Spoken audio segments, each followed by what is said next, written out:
എല്ലാവർക്കും സ്വാഗതം. അങ്ങനെ രോഹിത്തിനോട് കോളേജിൽ പോകുന്ന കാര്യമൊക്കെയാണ് കേട്ടോ അലീന സംസാരിക്കുന്നത്. അപ്പോൾ രോഹിത്ത് പറയുന്നുണ്ട്, ഈ സെം എന്തായാലും ഇങ്ങനെ പോട്ടെ, അടുത്ത സെമ്മോട്ട് ജോയിൻ ചെയ്യാമെന്ന് പറയുമ്പോൾ അലീന പറയുന്നുണ്ട്, ഇപ്പം തന്നെ ഒരുപാട് വൈകി, എന്തായാലും പറ്റില്ല, ഈ സെമ്മിൽ തന്നെ ജോയിൻ ചെയ്യണം എന്നൊക്കെയാണ് കേട്ടോ പറയുന്നത്. അപ്പോൾ അതിനുള്ള ധൈര്യം ആൾക്കാരെ ഫേസ് ചെയ്യാനൊന്നും രോഹിത്തിനായിട്ടില്ല എന്ന് പറയുമ്പോൾ, നമ്മൾ എവിടെയെല്ലാം പോയി, അമ്പലത്തിൽ പോയി, അതുപോലെ തന്നെ പുറത്ത് പോയി ആൾക്കാരെയൊക്കെ ഫേസ് ചെയ്തല്ലേ എന്ന് പറയുമ്പോൾ, ഇതതുപോലെയല്ലല്ലോ, ഞാൻ എൻ്റെ ജൂനിയേഴ്സിനെയും അതുപോലെ തന്നെ സീനിയേഴ്സിനെയും എൻ്റെ ബാച്ചിലുള്ളവരെയൊക്കെ ഫേസ് ചെയ്യണ്ടേ, അതുപോലെ തന്നെ ടീച്ചർമാരെയൊക്കെ ഫേസ് ചെയ്യണ്ടേ എന്നൊക്കെയായിട്ട് പറയുന്നത്.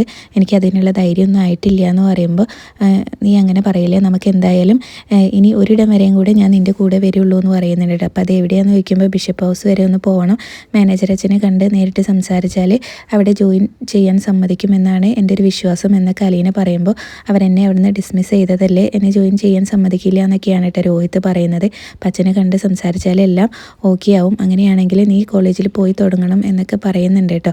അപ്പോൾ വേണമെങ്കിൽ ഞാൻ നിൻ്റെ കൂടെ വരാമെന്നൊക്കെ അലീന പറയുമ്പോൾ, ചേച്ചി വന്നാൽ ചിലപ്പോൾ എനിക്ക് ധൈര്യം കിട്ടുമായിരിക്കുമല്ലേ എന്നിങ്ങനെ രോഹിത്ത് പറയുമ്പോൾ അലീന പറയുന്നുണ്ട്, അയ്യടാ, നീ ഇങ്ങനെ അംഗനവാടി പോകുന്ന കൊച്ചല്ലേ, നിൻ്റെ കയ്യും പിടിച്ച് ഞാൻ ഇങ്ങനെ കൊണ്ടുവിടാൻ, നീ ഒറ്റയ്ക്ക് അങ്ങ് പോയിക്കൊള്ളണം, അതുപോലെ തന്നെ അച്ഛനെ കണ്ട് സംസാരിച്ച് എല്ലാം ഓക്കെ ആണെങ്കിൽ നിന്നെ ജോയിൻ ചെയ്യാൻ സമ്മതിച്ചിട്ടുണ്ടെങ്കിൽ നീ ഒറ്റയ്ക്ക് അങ്ങ് പോയിക്കോണം, ഒരു ദിവസത്തെ കാര്യമുള്ളൂ, അതെല്ലാം അങ്ങ് ശരിയായിക്കോളും എന്നൊക്കെ പറയാനുണ്ട്. അപ്പോൾ രോഹിത്തിന് വീണ്ടും ധൈര്യമില്ല, എനിക്ക് ആൾക്കാരെ ഫേസ് ചെയ്യാൻ ബുദ്ധിമുട്ടാന്നൊക്കെ പറയുമ്പോൾ, നീ അങ്ങനെ പറയല്ലേ രോഹിത്തെ എന്ന് പറഞ്ഞ് ലീനയാണെങ്കിലും ഇങ്ങനെ സങ്കടത്തോടു കൂടി പറയുമ്പോൾ രോഹിത്ത് എന്തായാലും പോകാമെന്ന് സമ്മതിക്കുന്നുണ്ട്. അപ്പോൾ ലീനയ്ക്കും സന്തോഷമായി. പിന്നീട് ബാലചന്ദ്രൻ രാവിലെ ഓഫീസിലേക്കൊക്കെ പോകാൻ വേണ്ടിയിട്ട് റെഡി ആയിക്കൊണ്ടിരിക്കുകയാണ് കേട്ടോ. അപ്പോഴാണ് അലീന വന്നിട്ട് ഡോറിന് തട്ടുന്നത്.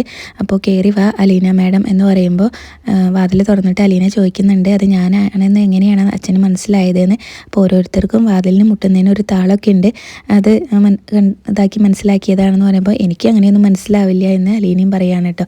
പിന്നീട് അലീനയോട് ഇങ്ങനെ ചോദിക്കുന്നുണ്ടായിരുന്നു, പനിയൊക്കെ കഴിഞ്ഞ് കുളിച്ച് അടുക്കളയിൽ ഡ്യൂട്ടിയിൽ കയറിയെന്ന് കൃഷ്ണമോള് പറഞ്ഞു, ശരിക്കും പനി മാറിയിട്ടാണോ എന്ന് ചോദിക്കുന്നുണ്ട് അലീനയോട്. അപ്പോൾ പനിയൊക്കെ മാറിയെന്ന് പറയും, എനിക്ക് അച്ഛനോട് സീരിയസ് ആയിട്ടൊരു കാര്യം പറയാനുണ്ട് എന്നിങ്ങനെ അലീന പറയുമ്പോൾ, പറഞ്ഞു എന്ന് പറയട്ടോ. അപ്പോൾ അച്ഛൻ സീരിയസ് ആണേന്നും പറയുന്നുണ്ട്. പിന്നീട് പറയുകയാണ്, ഇന്നലെ രാത്രി എൻ്റെ റൂമിലേക്ക് മാഡം വന്നിട്ടുണ്ടായിരുന്നു എന്ന്. അപ്പോൾ അത് കേൾക്കുമ്പോൾ തന്നെ ബാലേന്ദ്രന് മനസ്സിലായിട്ടോ കുറച്ച് സീരിയസ് ആയിട്ടുള്ള കാര്യമാണെന്ന്. അപ്പോൾ പെട്ടെന്ന് ബെഡിലിരിക്കുകയായിരുന്നു, അവിടെ നിന്ന് അങ്ങ് എണീക്കുന്നുണ്ടായിരുന്നേ. അപ്പോൾ നിന്നോട് ഇവിടുന്ന് ശല്യം ചെയ്യാതെ ഇറങ്ങി പോകണം എന്നല്ലേ പറഞ്ഞതെന്ന് പറയുമ്പോൾ, അതെ, ഭീഷണിപ്പെടുത്തിയോ എന്ന് ചോദിക്കുന്നുണ്ട് കേട്ടോ. അപ്പോൾ ഭീഷണിയൊന്നല്ലായിരുന്നു, റിക്വസ്റ്റ് ആയിരുന്നു എന്ന് അലീന പറയുകയാണ് കേട്ടോ. പിന്നീട് പറയുന്നുണ്ട്, എന്നിട്ട് നീ എന്ത് പറഞ്ഞു എന്ന് ചോദിക്കും ബാലേന്ദ്രൻ. അപ്പം ഞാൻ പോകാമെന്ന് സമ്മതിച്ചു എന്നിങ്ങനെ അലീന പറയുമ്പോൾ ബാലേന്ദ്രൻ ചോദിക്കുന്നുണ്ട്, നീ ഇങ്ങനെ എൻ്റെ അനുവാദം ഇല്ലാതെ പോകാമെന്ന് സമ്മതിച്ചോ എന്നിങ്ങനെ ചോദിക്കുകയാണ് കേട്ടോ. അപ്പോൾ അച്ഛാ, ഞാനിവിടെ ഒരു ജോലിക്ക് വേണ്ടി വന്നതല്ലേ, ഇവിടെ സ്ഥിരമായിട്ട് നിൽക്കാനൊന്നും വന്നതൊന്നും അല്ലല്ലോ, അപ്പം എൻ്റെ ജോലി കഴിഞ്ഞു, ഇനി എന്തായാലും ഞാനങ്ങ് പോയിക്കോളാം എന്നൊക്കെയാണ് കേട്ടോ അലീന പറയുന്നത്. അപ്പോൾ നീ പോയി കഴിഞ്ഞിട്ടുണ്ടെങ്കിൽ ആ നിമിഷം തന്നെ ഞാൻ എല്ലാ കാര്യം തുറന്നു പറയും എന്നൊക്കെയാണ് ബാലേന്ദ്രനാണെങ്കിലും പറയുന്നത്. അപ്പോൾ അലീന പറയുന്നുണ്ടായിരുന്നു, എനിക്ക് പോയേ പറ്റുള്ളൂ, അപ്പോൾ ഇങ്ങനെ ഞാനിവിടെ നിന്നിട്ടുണ്ടെങ്കിൽ വീണ്ടും മാഡം ഇവിടെ നിന്ന് ഇറങ്ങിപ്പോവും, അങ്ങനെ ഒരു അവസരം ഞാനായിട്ട് ഉണ്ടാക്കരുത് എന്നൊക്കെയാണ് കേട്ടോ അലീന പറയുന്നത്. അപ്പോൾ ബാലേന്ദ്രൻ, അലീന പോയിട്ടുണ്ടെങ്കിൽ സത്യം തുറന്നു പറയുമെന്ന് പറഞ്ഞല്ലോ, അപ്പോൾ അങ്ങനെയാണെങ്കിൽ ഞാൻ പോയി കഴിഞ്ഞ് അച്ഛൻ മാഡത്തിനോടെല്ലാം തുറന്നു പറഞ്ഞു എന്നാണ് കേട്ടോ പറയുന്നത്. അപ്പോൾ നീ അങ്ങനെ രക്ഷപ്പെടുകയാണല്ലേ എന്നൊക്കെ ഇങ്ങനെ ചോദിക്കുന്നുണ്ട് കേട്ടോ ബാലേന്ദ്രനാണെങ്കിലും. അപ്പോൾ അതിൻ്റെ പഴി എനിക്ക് കേൾക്കേണ്ടി വരില്ലല്ലോ എന്നാണ് അലീന പറയുന്നത്. പിന്നീട് ബാലേന്ദ്രനോട് അലീന പറയുന്നുണ്ടായിരുന്നു, ജീവനുള്ളപ്പോൾ മാത്രമേ നമുക്ക് മറ്റുള്ളവരുടെ മുന്നിലൊരു വിലയുണ്ടാവുള്ളൂ, ആ ജീവൻ പോയി കഴിഞ്ഞിട്ടുണ്ടെങ്കിൽ എത്ര സ്നേഹിക്കുന്നവരാണെങ്കിലും പിന്നീട് 2 ദിവസം കഴിയുമ്പോൾ ഡെഡ് ബോഡി ജീർണിക്കാൻ തുടങ്ങും, അപ്പോൾ അവർ അതിൻ്റെ അടുത്ത് വരാൻ പോലും ഇഷ്ടപ്പെടില്ല, അതെല്ലാവരുടെ കാര്യം അങ്ങനെയാണെന്ന് പറയുമ്പോൾ ചോദിക്കുന്നുണ്ട്, നീ എന്തുകൊണ്ടാണ് ഇത് എന്നോട് പറഞ്ഞത് എന്ന് ചോദിക്കുന്നുണ്ട് കേട്ടോ. ഞാൻ അഹങ്കാരം വാശിക മനസ്സിൽ കൊണ്ടുവയ്ക്കുകയാണ് എന്നുള്ള അർത്ഥത്തിലല്ലേ നീ എന്നോട് ഇതാ പറഞ്ഞതെന്ന് ചോദിക്കുന്നുണ്ട്. അപ്പോൾ എനിക്കൊരു അന്തസ്സും അഭിമാനമൊക്കെ അല്ലേ, ഞാൻ എന്നും ഇങ്ങനെ പട്ടിയെ പോലെ വാലും ചുരുട്ടി ഇങ്ങനെ അവിടെ തന്നെ പഴങ്കഞ്ഞിയും കുടിച്ച് കിടന്നാൽ മതിയോ എന്നൊക്കെ ചോദിക്കുന്നുണ്ട് കേട്ടോ. അപ്പോൾ ഞാൻ പോയി കഴിഞ്ഞ അച്ഛൻ ഇങ്ങനെ എല്ലാം തുറന്ന് പറഞ്ഞു മാഡത്തിനോട്, അതായിരിക്കും നല്ലത്, അല്ലാതെ ഇതിനൊരു അവസാനം ഉണ്ടാവില്ല എന്നൊക്കെ അലീന പറയുകയാണ് കേട്ടോ. പിന്നീട് അത് കഴിഞ്ഞ് രാവിലെ ഓഫീസിലേക്ക് പോകാനായിട്ട് ഇറങ്ങുകയാണ് ബാലേന്ദ്രൻ. അപ്പോഴാണ് ശിവൻ അങ്ങോട്ടേക്ക് വരുന്നത് കേട്ടോ.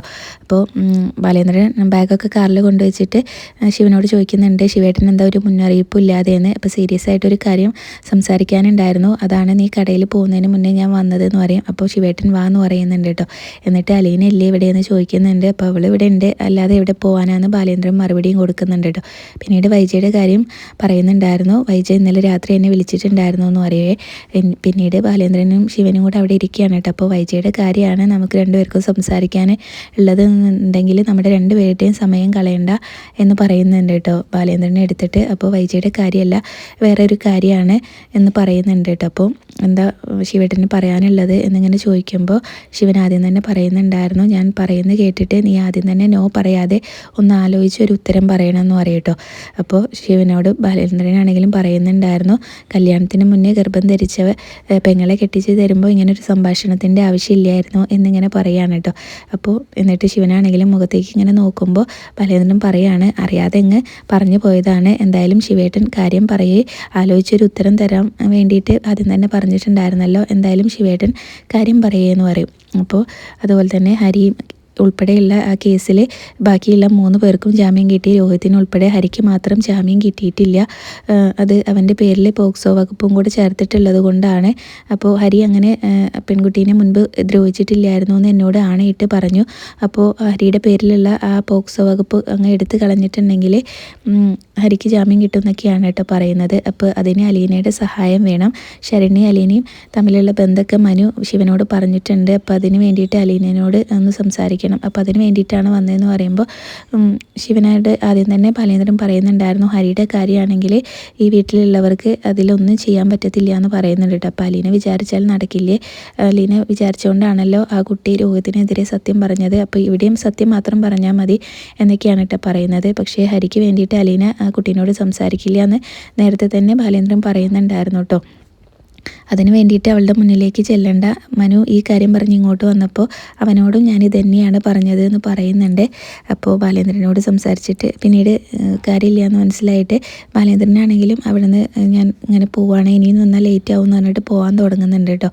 അപ്പോൾ പോകാനായിട്ട് തുടങ്ങുമ്പോൾ ശിവനോട് അലീനയോട് സംസാരിക്കാനും പറയുന്നുണ്ട് കേട്ടോ. അപ്പോഴും അങ്ങനെ പറയുന്നുണ്ടായിരുന്നു, ബാലേന്ദ്രനും കൂടി ഉണ്ടായിരുന്നെങ്കിൽ ഒരു ധൈര്യം ഉണ്ടായിരുന്നേനെന്ന് പറയുമ്പോൾ ഞാനിങ്ങനെ എവിടെയെങ്കിലും മാറി നിന്നാൽ പോലും അവൾ എന്നോട് ഇങ്ങനെ ഇതിൻ്റെ പേരിൽ ചോദ്യം ചെയ്യും, അപ്പോൾ അത് വേണ്ട, ഞാൻ പോവാണ്, ശിവേട്ടൻ സംസാരിച്ചാൽ മതി എന്ന് പറയുന്നുണ്ട് കേട്ടോ. ഇപ്പോൾ ഒരു സമാധാനമൊക്കെ ഉണ്ട് ഇവിടെ എന്നും പറയുന്നുണ്ട്. അപ്പോൾ പോകാനായിട്ട് തുടങ്ങുമ്പോഴാണ് പറയുന്നത്, വൈജി ഇന്നലെ എന്നെ വിളിച്ചിട്ടുണ്ടായിരുന്നു, അപ്പോൾ അവളെ ഞങ്ങളിവിടെ ചതിച്ചു കൊണ്ടുവന്നിട്ടു എന്നൊക്കെയാണ് പറയുന്നത്, വാടക വീട്ടിലേക്ക് പോകാൻ സമ്മതിക്കാതെ എന്നൊക്കെയാണ് അവൾ വിളിച്ചിട്ട് പറഞ്ഞതെന്ന് പറയുമ്പോൾ പറയുന്നുണ്ടായിരുന്നു, ഞാൻ പറഞ്ഞിട്ടാണോ നിങ്ങൾ അവളെ ഇവിടെ കൊണ്ടാക്കിയത്? അല്ലല്ലോ, അതുപോലെ അവളുടെ ഇഷ്ടത്തിനുമല്ല, പിന്നെ അവൾ ചോദിച്ചതിൽ എന്താ തെറ്റ്, നിങ്ങൾക്ക് അതാണല്ലോ ശീലം എന്നും പറയുന്നുണ്ട് കേട്ടോ ബാലേന്ദ്രൻ.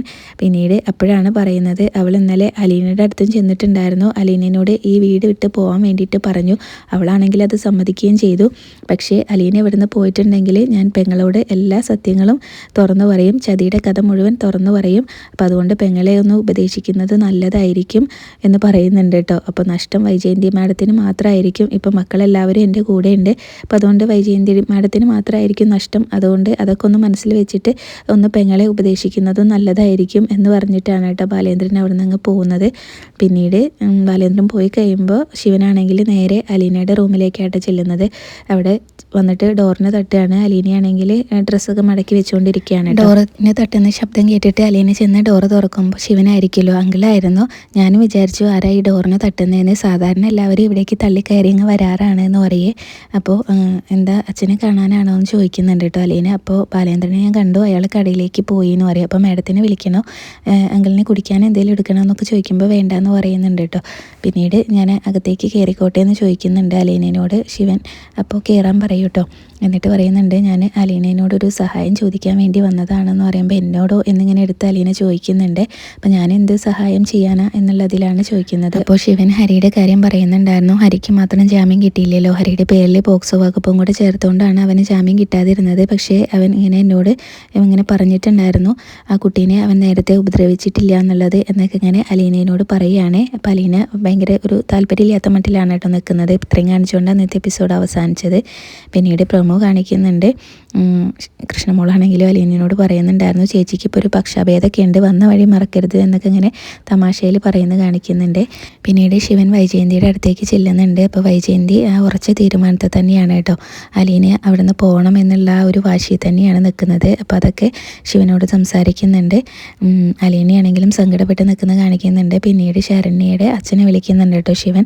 വിളിച്ചിട്ട് ഹരിയുടെ പേരിലുള്ള ആ പോക്സോ കേസ് ഒഴിവാക്കാനായിട്ട് പറഞ്ഞിട്ടുണ്ടെന്ന് തോന്നുന്നുണ്ട്. അപ്പോൾ ശരണ്യയുടെ അച്ഛൻ ഭയങ്കര ദേഷ്യത്തിൽ പറയുന്നുണ്ട്, അവൻ്റെ പേരിലുള്ള ഒരു കേസും ഞങ്ങൾ ഒഴിവാക്കില്ല എന്നൊക്കെ പറയുന്നുണ്ട് കേട്ടോ. അപ്പോൾ ഇത്രയാണ് പ്രമോല് കാണിച്ചിട്ടുണ്ടായിരുന്നത്.